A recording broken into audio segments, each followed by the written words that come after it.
I am about to send this shoe to someone somewhere in summer, but ay naghahanap ako ng box na possibly magamit para maipadala na to because it's another gift that I'm about to give to someone na nag-request sa akin. So, I'm planning to send him this. The name of the guy is Chard Pagaduan. Alright? So, sa paghahanap ko, nakita ko to. So, Adidas.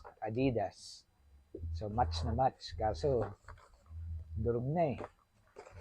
So, my mission is to at least revive this and make this usable so that once ipadala ko siya sa LBC or probably JNT, magagamit pa uli siya and probably can be used as a lifetime box.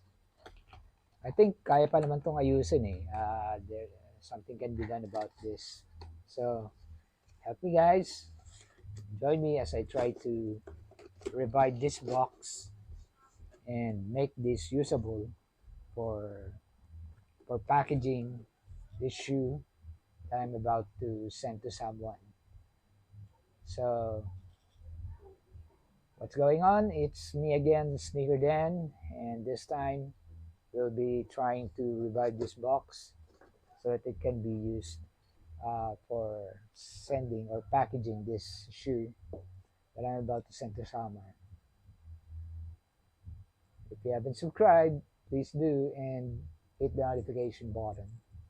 Peace. So sa operation na to, of course, I will flatten the board first, and then what I'm going to use, gagamitin ko is this Elmer's or HBW white glue and this masking tape. Okay, let's do this.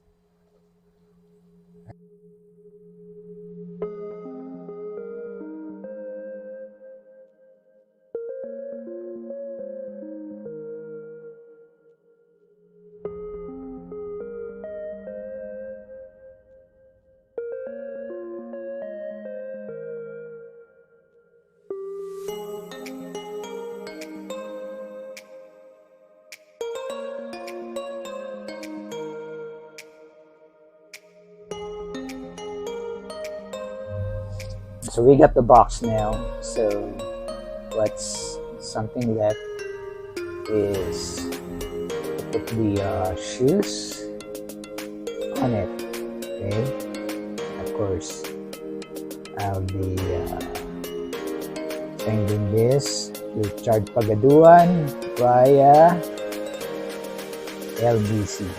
That is a nice Continental Adidas shoe.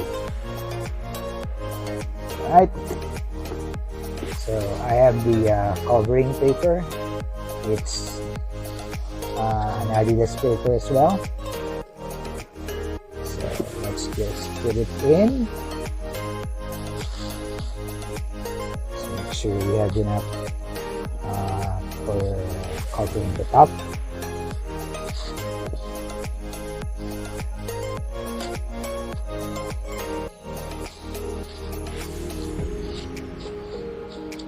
Go, and then let's put the shoes. Okay, here it is. And let's clip, and that's it. All right. So we get a real package now. So I'll just go to the nearest LBC office and then drop it off and have it shipped to summer for Tatang Chard Pagaduan. charge. Expect this probably next week at the most. Alright? So much. Peace.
Abot mo na lang sir sa kasama ko dito. Kasi Andy, punta na ako sa